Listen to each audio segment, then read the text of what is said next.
Today's guest has her own sustainable fashion label called Mati that she has been running for over 3+ years in Udaipur. Her designs aim to keep all body sizes in mind, are environmental friendly, and also have a zero waste policy. They upcycle yarns, use natural dyes, and work with craftsmen from different parts of the country. So, to know more about her and her venture, let me welcome Neha Kabra. Hi, Neha, how are you? Hi, I'm good. How are you? I'm alive and well. I'm so excited to have you here. And I actually want to know, were you that kind of child, who used to dress up in front of the mirror, wear your mother's saris and everything, and then, just have a fashion show in the house? No, no, dude. I was that kind of child who was given all the leftover clothes from her sister's cupboard. कि बेटा तुम यही पहनो ये छोटे हो गए दीदी को अब ये तुम्हारे लिए है. Oh, is that why you have a sustainable fashion now that you're Yes, introducing? exactly. And I come from a joint family. We are almost 42 people in our family. Oh my God. And yeah, we're nine first cousins, so big family. And clothes are like passed on from generations to us, so it's Right. a part of me who I am. Oh my God. Okay. So that is how you Yeah. have become who you are. Amazing. So, Yes, of course. did you always know you wanted to be in fashion then, or it is something that you learned recently? No. So you can never know what you want, who you truly want to be. You have to go through whatever you have to go through. Right. So initially, I think I wanted to be a CA, and then I saw कितना पढ़ना पड़ता है और इतने सारे लोग CA बन रहे हैं तो I'm like कि छोड़ते हैं यार कुछ और करते हैं. Right.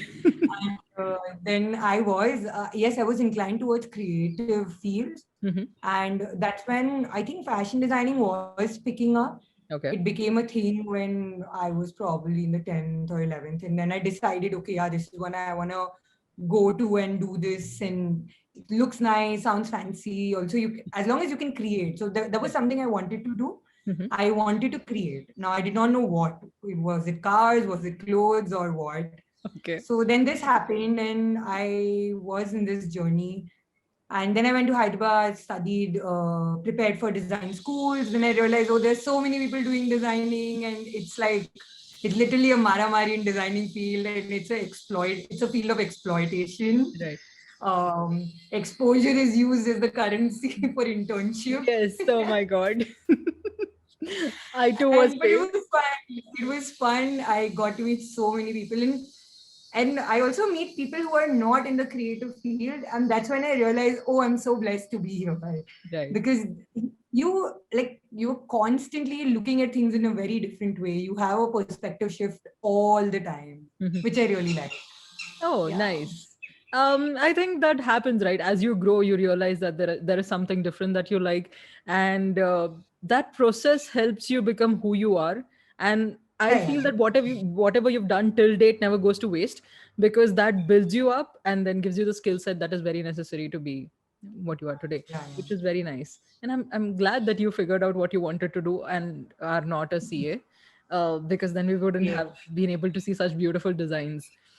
So, Yeah. did you were you well equipped when you started out, or were you really, were you second guessing when you started out as on your own as an independent designer? So, when I was in college, I did not know, I knew, okay, I was in the designing field, but in fashion design also, you have a lot of options. You can be a stylist, you can Right. be a fashion merchandiser, you can be a fashion communication person, and like Okay. there are a lot of fields, yeah. Like you can be a floor manager, you can be the person who curates the fashion line in a particular store. So there are n number of possibilities, Okay. and I did not know what I wanted to do. I knew designing, but I did not know. And when I went to the school that time, I like a lot many doors got opened, I would say. Hmm. And then because I was in college, so I would also try to do different things. That was my figuring out process. Right. So with college, I would do these sales job where I'm interning with the brands, and I'm just selling, helping them in different pop-ups sell clothes and interact with customer. How does that work? Then there was a time when I was interning at Lakme Fashion Week for other designers, so you were behind the scenes where you're dressing the models, and that whole pressure that it has to look right and it has to go on the runway on time and all of that. Then I worked as a graphic designer for a shoe brand, because I was like, maybe I would go into shoe designing. So I tried all different things to know, okay, this works, this doesn't work, this is what I'm inclined towards. And one of these things also, one of the incident in these internships led to sustainable fashion. That's how sustainable fashion came in my life. Okay. I did not know it existed. I did not have that much of knowledge about it. And because I was doing these things, I realized, oh, this is something I for surely like. I was inclined towards it, but when in that particular module, I realized, oh, this is my thing. This is where I'm going to do whatever I'm going to do. Right. And then I did a proper long-term job for a year or 1.5 years. I worked with this label called Uniqlo, and I really had a good time with them. Right. And that's when I realized, oh, there are certain kind of silhouettes I'm inclined towards. And that's another time I realized, that was when I was working with another boutique in Bombay. And that's when it hit me, oh, I can't work for someone else. I need to be my own boss. Right. Because I have to take my holidays. I have to, I have a different process. I believe every individual has a different process. So I have a process where I have to get away and then get back in the work. Correct. I can't be working all the time. So so over the period of time, I realized, oh, this is a factor I can't compromise on. This is something I have to live by. So that get collected. Then after working with Uniqlo, I realized, oh, I love pattern cutting. So I went to London to do a course there. And then when I came back was the time I was like, if I don't start anything now, I'm just gonna do nothing in my life. So that's when I got the whole push. I put all my research together, whatever I collected over a period of time or over the years. And I just started without thinking. I took a loan from my dad. Okay. I had a little bit of savings, which I used. And when I did my first collection, so, the first person is your mom, I believe. Like, I don't know, because she's the closest, right? So your mom and your sister. And the moment I showed them the garments, they're like, oh, what have you made? Who's going to wear this? And now, by the way, they are my biggest customers. Yes, I know. But it was such a challenge. So how much did you hear? I heard till your mom was second guessing, and then she said, oh, I'm your biggest fan. Now they are your biggest customers, your mother and your sister. Yes. So mom reacting in a way, yeah. So I mean, yeah, there was the biggest challenge. First of all, sustainability was not popular at all a couple of years back. Correct. Now, because of COVID and everything, people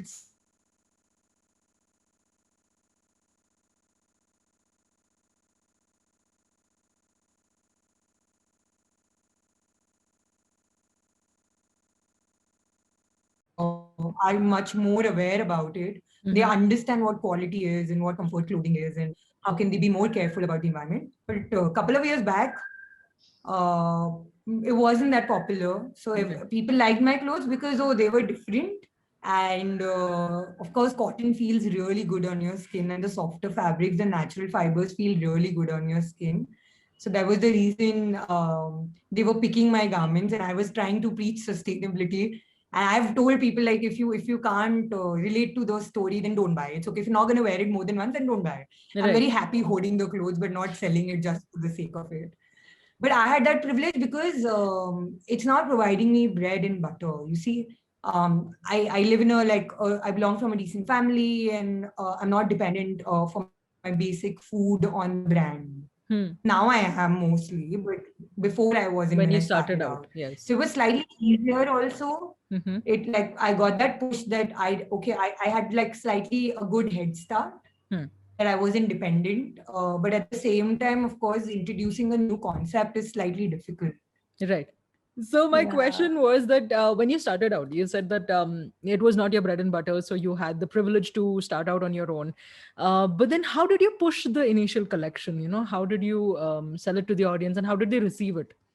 So how did I? So because I had experimented and gone out in college where I was figuring things out Right. and did like worked as a salesperson for different pop-ups and everything. So I had the sense of awareness, like what is happening and how can I take things forward. So I had a little bit of plan in place Right. where I was like, okay, I'm gonna do so and so pop-ups. Like there were a few which I knew, and because I'd worked at few places, so I had those contacts to use.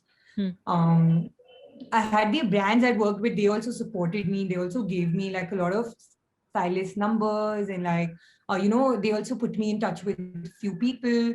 So that was very helpful. But yeah, I had like a basic plan, like, in place that after 6 months, I'm going to launch my website. In the meantime, I'm going to do some pop-ups. And that's how I pushed my collections. My first pop-up was in Udaipur Right. before I officially registered also. That was like more like a test in the trial, how people will perceive things.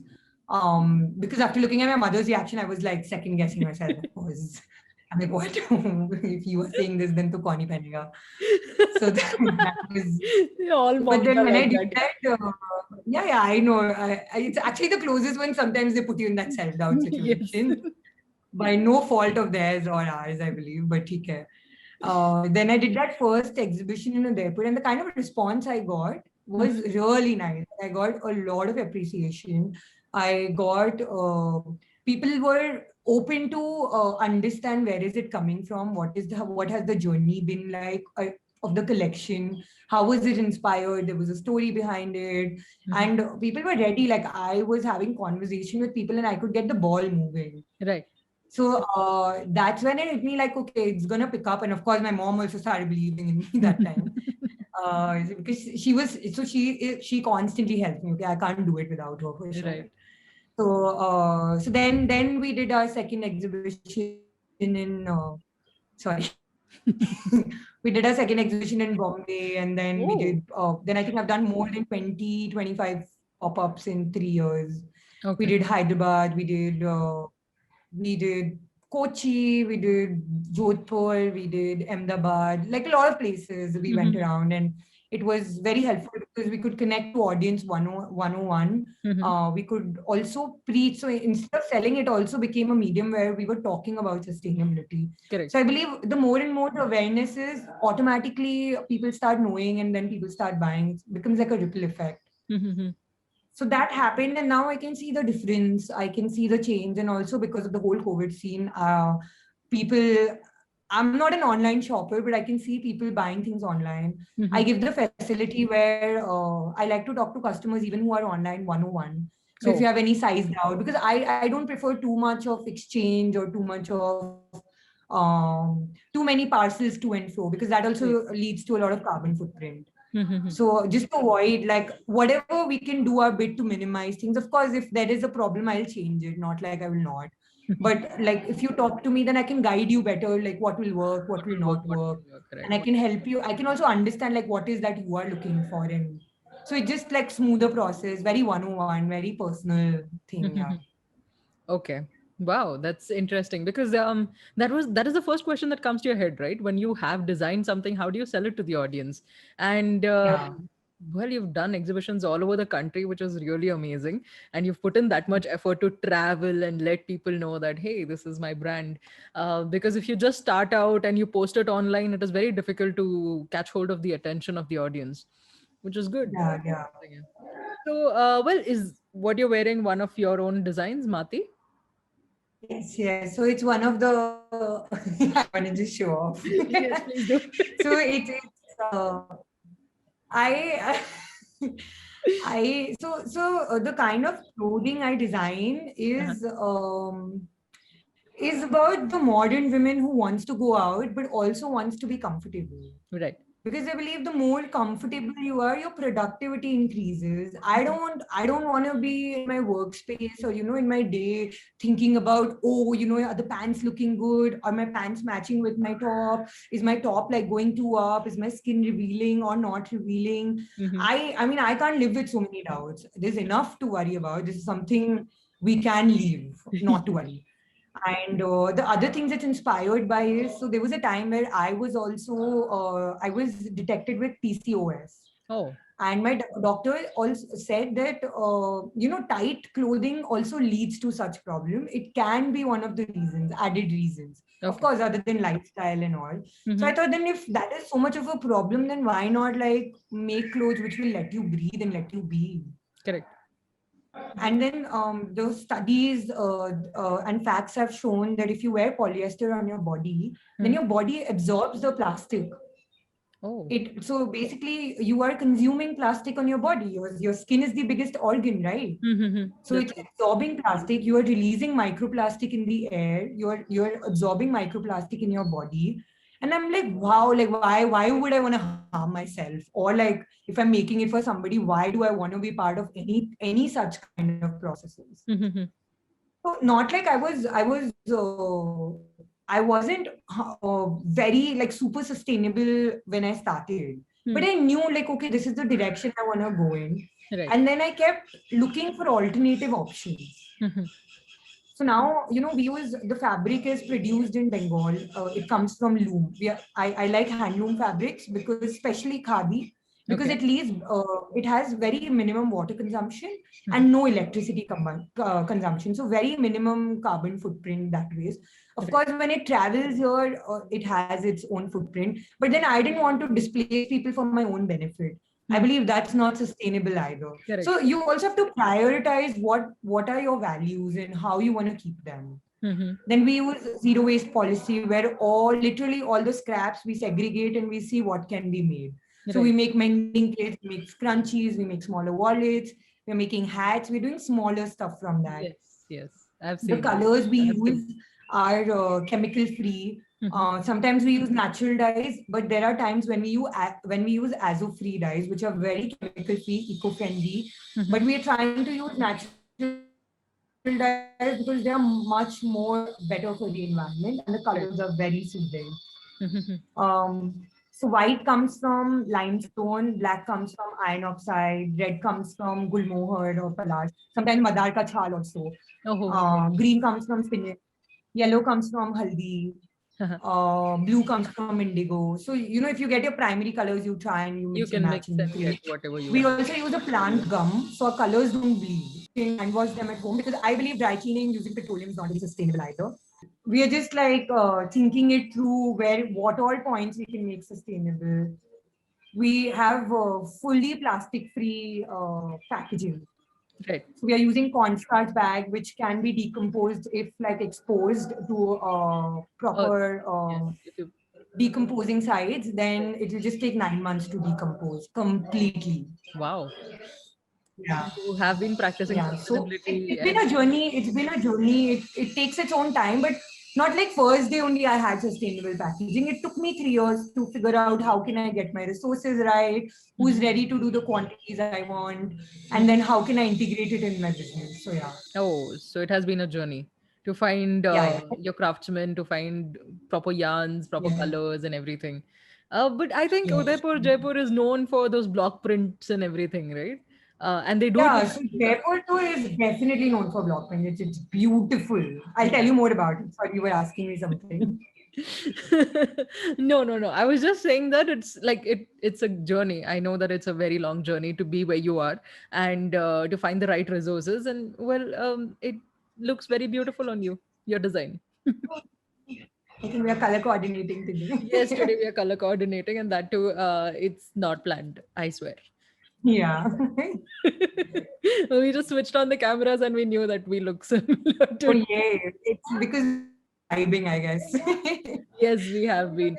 And see, honestly, when you were talking about sustainability, I had no idea about so many things. Like I did not know about the dyes, I did not know about the yarn, I did not know about the packaging, nothing at all. I mean, for me, sustainability would be not buying too many clothes and using the same piece over and over again, maybe till it decomposes. And also, like, honestly, you've shared so much knowledge. Hopefully, who is watching and listening knows about it and follows certain Yeah. sustainability patterns. But do you have any tips for laymen so that they also can practice Uh, things? you can, you can just practice basic things. Yeah. Like you said, for you, it is using the garments which you already have over and over, and that's the best practice. Right. So no matter how much I say I'm a sustainable brand, Uh-huh. but the moment I'm creating, I'm exploiting Earth. Right. Like even if I'm saying, okay, I'm doing it by the right means, but the moment I'm consuming, that is not very sustainable by the nature laws. Right. Of course, I want to create, and I'm creating, and I'm trying to maintain a proper cycle where everyone's paid fair and I'm taking care of the earth. But the moment as a individual you're consuming anything from the planet, then you have to make sure that you're giving it back. You just cannot be only consuming and taking it for granted. No, that's not how it works. Then things like whatever we are seeing happens. Yeah, I know. It's very normal for things like this to happen. So for a layman, I think, cutting out single usage plastic, I think that's the easiest we all can do. Every alternative plastic, you name it, and I can tell you, oh, there's so and so brand doing this. You can go and replace it. You might be paying that little bit extra money, but then remember, you are saving the environment. You are giving it back to the earth. Right. It's for the future to come. You're investing in a future generation. You're saving it for them. So just don't think, oh, it's too expensive, or it's only made for a particular segment. No, it's actually for everyone. But it's just how you integrated it with your lifestyle. Right. That's true. So I'm going to give you a couple of examples. So, like I'm just going to say like a morning routine. So, say morning when we get up, use like keep your water bottles, the reusable metal ones, or the glass ones. You can also try the terracotta ones. They are beautifully sustainable. Right. So ceramics not super sustainable, but terracotta is. So know the difference. Do your studies. Second is say toothbrush. You can switch to bamboo toothbrush. You can switch to toothpaste also. Now there are these toothpaste tablets which comes, so you don't have the tube residue also. What else? Shampoo and all the soap bottles, you can replace them with bars, or there are brands which are doing the decomposing bottles. So basically you like the bottle is also made of soap, or so it also disintegrates. Right. Without leaving any residues. So there are a lot of options. Then say or you can buy eco-friendly sanitary napkins, which are made out of bamboo and cotton, which are very nice. Say for men, your shaving tools and all of like the utility you use, you get everything in bamboo these days. Right. So, be very mindful of the choices you're making. Take a bag when you're going out. Don't like take plastic bags. Just these small things will go down a long road. It makes a lot of difference. I know. I've just given you a few examples, but you like even kitchen, say we use aluminium, no, we use those cling film. So you can replace them with beeswax paper. Right. So there are like a million and gazillion options available, but you just have to put your research in place. Like be aware of what you are doing. Just start small. Yeah. I mean, do small things first and then move on to the bigger ones. Yeah. Also, for just a basic thing, you can follow a sustainable wardrobe where you can have like only 50 to say 100 pieces in your wardrobe. Okay. And don't buy anything. Curate pieces in such a way which fits you now, which you wear often, and you can style them in many more ways. Right. You don't need to buy. You can create it from your existing wardrobe according to your lifestyle. Say, you have 5 categories in your life where you work. You have a loungewear. You go to gym for workout wear, and say you can have like a party or you can figure out your categories. Right. And then fill each category with 10 garments. Right. Okay. So that way, like imagine your life would be so sorted. You don't have to think twice before wearing a garment. You're not buying, you're consuming less. And this is not only regarding garments, have shoes, have accessories in that. And you will save up so much time. You will save up so much for the environment. And you will always look good because these are your best clothes. Yes. So you don't have to think, am I looking good or not? And like having your procrastinations, everything minimalizing your life. Yeah, and you can always mix and match. You can always mix and match. This works with this, even if you're How to 100%. try all that, yes. And now there are a lot of Yeah. stylists also you can follow, and you can get ideas if you want. So, and they're doing a Yeah, lot of yeah. interesting things. Yeah, great. That's true. So, well, coming to the main point, like, let's talk about your venture. Let's talk about Mati. How did it start? Yeah. Why? What? How is it going so far? I also heard that Vidya Balan and Pooja Chopra have been wearing your label. So, how does that feel? Oh, you just made it sound too big. So it started, like you already mentioned, 3+ years. Yes. And it's been a journey. So Marty it still is a personal expression for me. So I express via Marty. Mhm. I preach via Marty. It's like my medium of talking to people. Right. Um, so that's exactly what is reflected in Marty. I believe, at least I'm trying to reflect that. It is Hmm. all things good and fair. Yes, it comes at a certain price, and I'm trying to bring products at a price of Zara. And I've been very transparent that my margins are 20%, and Hmm. rest all goes to the workers, and where all the money distribution is. If somebody wants to know, I can share a sheet with you. Right. Like, this is how your top was made, and this is where the money went, and this is my percentage. And I'm very transparent that way. I'm nothing to hide, Mhm. nothing to beat around the bush. So yeah, I mean, I like what I'm doing. I have a few collections coming out very soon, like a few more. Okay. Till now, I've done 3 to 4, Uh-huh. where each collection again has a story. So like when I say I channelize my energy via Marty. So it's whatever I'm feeling, I'm going through. The first collection was inspired by Udaipur because I just moved back to the city after 7 years. Okay. And I was really inspired when I came here because there's so much art here, there's so much culture here. The second collection was inspired by Bougainvillea, and there was this artist when I was traveling and I saw his work, and I really liked his line work. So I just picked that up and amalgamated it with Bougainvillea's.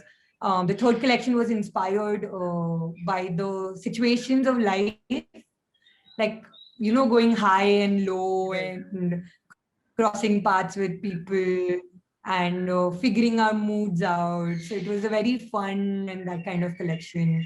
And it's actually, you can see that I've used very bright colors also. So this is one of from that pieces from Hmm. that particular collection. One of the pieces from that particular collection. Sorry. Then the fourth one we did was. So Udaipur, a lot of people from Gujarat come and sell rugs here. So we Hmm. took those rugs and we started making jackets, which got us a lot of attention, I would say, because each rug was different from the other, and we were able to make only 1 or 2 jackets out of each rug. So it was like one of a kind, Hmm. one piece plus vintage looking. It was passed over from generations. So Hmm. it again had a very beautiful story to it. Right. Very beautiful textiles I got to see through it. And then now I'm working with different people. I'm collaborating with people because times are such, and then creating smaller collections. Hmm. But yeah, like because of Marty, I got to meet so many people. Like you said, Vidya Balan wore it and Pooja Chopra wore it. Honestly, I'm grateful, of course, that they were able to recognize and wear it. But when I got the news of Vidya Balan wore the label, and I was just like, I was zapped, but I could see my parents going like really, really happy, and my family, literally my entire family, like I told you, I belong from such a big family, and all of them were like super happy about it. And and I also send the picture to my team, so the Hmm. villages I work with, Right. because ultimately they are the ones who made it, and when they Correct. saw something like that in Vidya Balan, it was priceless. Like their reaction was priceless. They were like, "Arey, aap to kaam karo, and we're gonna support you, and we love what you did here." And Right. like their reaction was the best, I would say. So for me, it became more about the community I've been associated with rather than. I mean, I know they're celebrities and they have the power, and I was super grateful that they were using it for the right reasons. Hmm. At least I was hoping that they're using it for the right reasons. But like I really enjoyed like how the people behind the scenes enjoyed it. Yes. Like they were amazed. Oh, hamara kaam unhone pehna. So it became a thing for them. It was really nice. I'm glad, man. I mean, even I was excited when I saw it. I texted you as well. Yeah, I, yeah, yeah. I saw I that. know, like somebody copied it or what? I remember that. So I remember seeing your collection for a very, very long time. And then Yeah. I saw it on Vidya Balan. And, how Instagram is. You keep on scrolling past, and I scrolled past it, and I'm like, Yeah. I have seen this somewhere. So I sent you a message. Has someone copied your design? And you said, no, this one. And then I saw the tag. Like, no, it's by Mati. Yeah, I'm like, oh, yeah. okay. She's just wearing a design. I'm like, okay, fine. Yeah. I like how I really loved everyone's reaction around it. So Yeah. I'm a person who would love to like sit back and see, कि अच्छा, okay, this is how everyone's reacting. And when something very, I don't know what's the word here, but if something very shocking happens, then I just sit back and watch because I don't know what's happening. Yeah. I can't process it very well. So I I just think like my lay it reaction on was me. the best. Like, did somebody copy Yeah. it? Like, I'm like, no. wow, what do you think of me? ऐसे तो मत बोलो. Oh God. It was funny. That was the funniest. That was the funniest reaction. Yeah. Okay. So well, this has been interesting. It has been 3+ years. I've seen you grow. I've seen you grow in the past year. I have not Oh, been through thank you. the entire journey. Um, but I'm really happy. I'm really happy that you've grown so much and you have become a brand that is being recognized by a lot of people. And also, I guess your team Yeah. has a big role to play in it. Well, I'm really glad. So, is there any message that you would like to give somebody, who is starting out as a designer and who's still figuring things out? Do you have any message for them? Yeah, only one thing, that whatever you want to do, just do and be consistent, because you're gonna have high days, you're gonna have low days, Mhm. and some low days is gonna be really low. But this is the reality. I'm not gonna sugarcoat it that you just start and then it's the zenith. You have to be consistent. You might not see the results immediately, but every action you do will react. Maybe not now, maybe after a couple of years, but it will react. Yeah. So just keep hustling, keep moving. Don't stop just because you're not able to see the result today. Mhm. uh, I have seen this with my work, because there was a time when I was in the second, I was literally I was thinking like, oh, maybe Marty's not working and I should probably not run it. I was at that stage, Oh my God. and then within few months I have seen things turn. Oh. So it is just keep going, and if that wouldn't have happened, I wouldn't have realized, oh, this is so important. Okay, but you have to do, even if it's a good or a bad day, you have to live it, and you have to live it fully. You have to try your 100%, and don't associate yourself with the results coming your way, Right. because they will come, good, bad, the results will come, but that's not in your control. Your control is only, you have to do it, and don't hold yourself back. That's something we all do as humans. We're like, oh, Mhm. we don't know how. Like, I also showed it to my mother before showing it to the world, and then different Yes. people react in different way, and we take it home, we take it to our beds also. Ki, oh, it's not going to work out, and we're always second guessing ourselves. Don't do that. Just go for it. Also, but plan. Like, don't be very spontaneous all the time. So Okay. try and So strike a balance there. yeah, So yeah, yeah. yeah, Find a balance between balance. being spontaneous and also being faithful, like having faith, being hopeful. Because if you don't Yeah, yeah, have that definitely. hope, it is not going to work. I completely agree. Because honestly, before I was starting out as a host, as a podcast host, even my mom used to keep on saying that, what is this? What are you trying to do? Why are you talking to new people? Yeah. And then when she sees me now, when I'm talking to a lot more people and it's interesting and the conversations that are happening is enlightening to Mm. everybody, to whomever is watching, she's also a little proud. She's like, oh, okay, this is interesting. So Yeah, I know. I know. I think we all, somewhere down the line, everyone's just gonna put you in that shoe that, oh, you're not good enough, yeah, or oh, what you're doing, yes, and they're gonna put these questions in your head. But okay, you gotta listen to everyone. Of course, you can't fight and all. That's okay, but you have to at the same time have faith in yourself, right. and striking that balance of spontaneity and hustling, and at the same time taking a step back for yourself, is what we can call life. And you have to do that. You have to live your life That's true. fully. That's a very nice message. Thank you so much, Neha. So I would like to leave the audience with this, but I also would like a tour of your workspace as we discussed before. So can you give a Yeah. small tour of your workspace, talk about your team as well?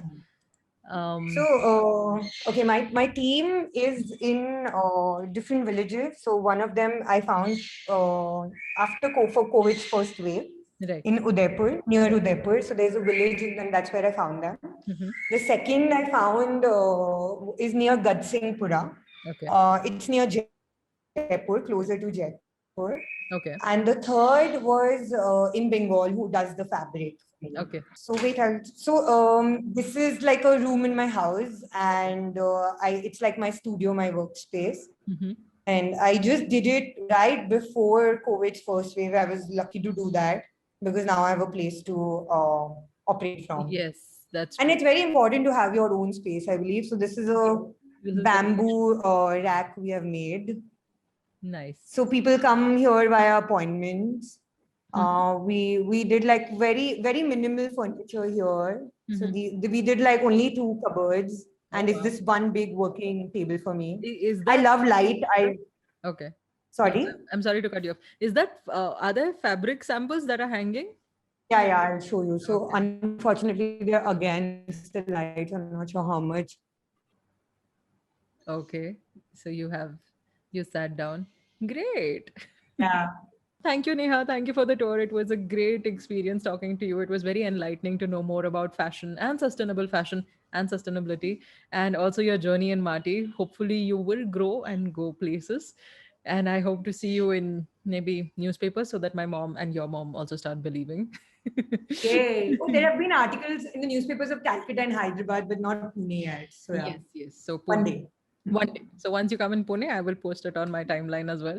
Thank you so much, Yay. Neha. Thank you for having me. I'm such a great time, and I love you so much, Amrita. Thank you. You're so kind, Neha. Thank you.